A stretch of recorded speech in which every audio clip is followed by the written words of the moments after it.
Assalamualaikum warahmatullahi wabarakatuh. Perkenalkan, nama saya Tifal Bunga Sarali dengan NIM 225080107111024. Di sini saya akan menjelaskan materi tentang DNA dan RNA. Sebelum kita memasuki materi lebih dalam, alangkah baiknya kita mengetahui dulu apa itu DNA. DNA merupakan polimer asam nukleat yang tersusun secara sistematis dan merupakan pembawa informasi genetik yang diturunkan kepada keturunannya. Polimer dalam DNA terdiri dari 3 komponen utama, yaitu gula pentosa, asam fosfat, dan basa nitrogen. Polimer tersebut membentuk struktur 2 untai heliks ganda yang disatukan oleh ikatan hidrogen antara basa-basa yang ada. Adapun struktur DNA, secara struktural, DNA merupakan polimer nukleotida. Untuk setiap nukleotida terdiri atas gula deoksiribosa, gugus fosfat, dan basa. Polimer ini membentuk struktur heliks ganda, yang mana kedua heliks tersebut disatukan dengan ikatan hidrogen yang terjadi antara basa-basa yang ada. Berikut di samping adalah gambar struktur DNA.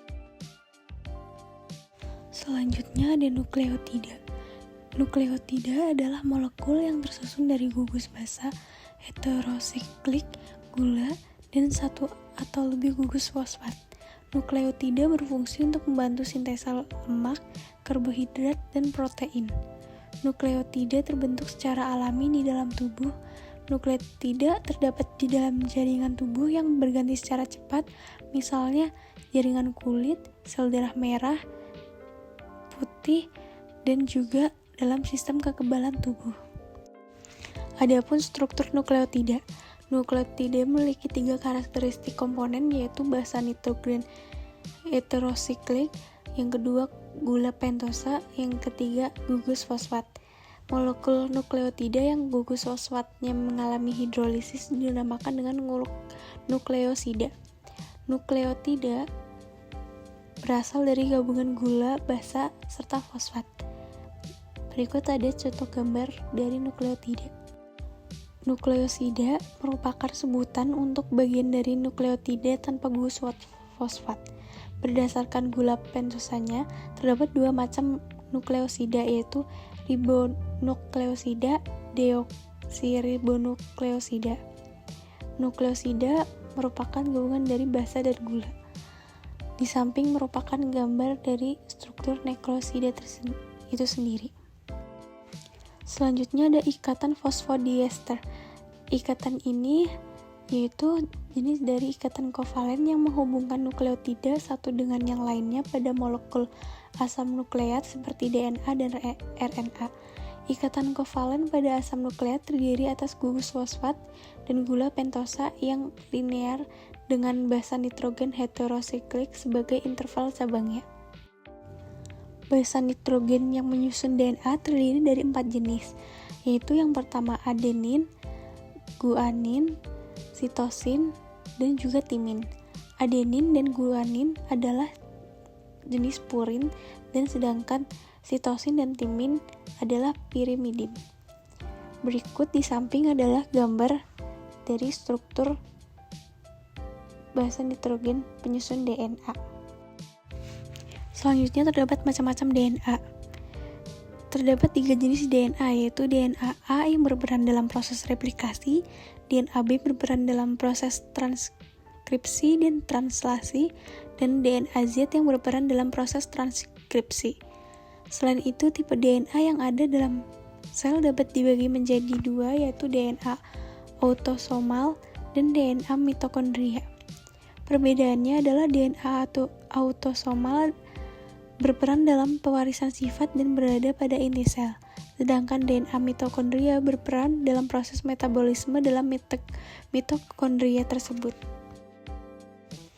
Selanjutnya ada RNA. RNA merupakan polimer panjang tidak bercabang yang terdiri dari nukleotida yang bersambung dengan ikatan 3-5 fosfodiester. Adapun basa nitrogen penyusun RNA. Yang pertama ada adenin, guanin, sitosin, dan urasil. Setiap satu molekul RNA tersusun dari satu basa nitrogen, satu gula pentosa atau ribosa, dan satu gugus fosfat. Polimer tersusun dari ikatan berselang-seling antara gugus fosfat dari satu nukleotida dengan gugus gula ribosa dari nukleotida yang lain. Di sini saya akan menjelaskan tentang perbedaan DNA dan RNA, yaitu pertama dari segi letak. Jika DNA ini berada di inti sel, RNA berada di inti sel, sitoplasma, dan ribosom. Untuk bentuknya tersendiri, DNA itu berbentuk seperti pita spiral ganda, sedangkan RNA ini pita tunggal. Yang ketiga, komponen gula, yang DNA ini deoksiribosa, untuk RNA sendiri ribosa. Yang keempat, terdapat ukuran.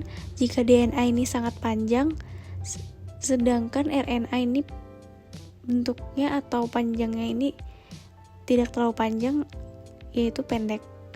Untuk yang kelima, ada basa nitrogen. Jika DNA ini adenin, guanin, dan sitosin serta timin. Sedangkan RNA ini adenin, guanin, sitosin, dan urasil. Selanjutnya ada kadar. DNA tidak dipengaruhi oleh kecepatan sintesis protein, sedangkan RNA tersendiri berubah-ubah menurut kecepatan sintesis protein. Yang terakhir, terdapat fungsi. Jika DNA mengendalikan faktor keturunan dan sintesis protein, sedangkan RNA sintesis protein. Selanjutnya ada dogma sentral.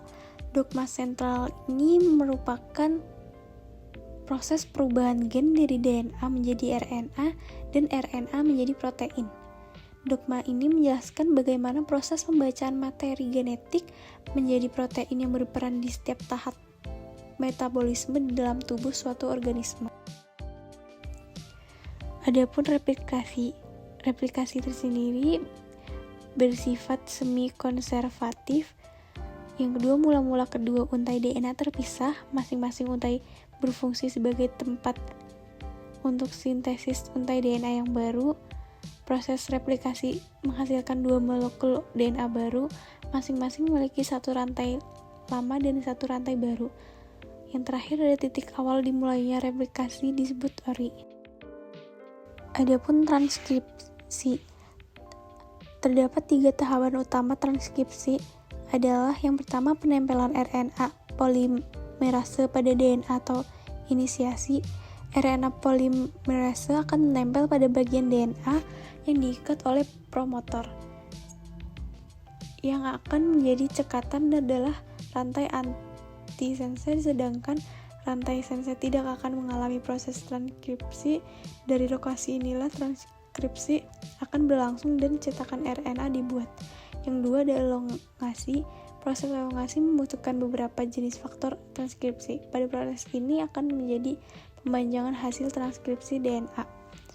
Yang terakhir ada terminasi. Transkripsi akan berakhir bila RNA polimerase bertemu dengan terminator yang menyebabkan lepasnya RNA polimerase dari rantai antisense DNA.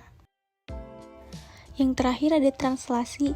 Translasi merupakan pesan genetik yang dikode dalam messenger. RNA ditranslasi dalam ribosom menjadi polipeptida dengan urutan asam amino tertentu. Sekian presentasi atau penjelasan dari saya. Apabila ada salah kata atau kekurangan mohon untuk dimaafkan.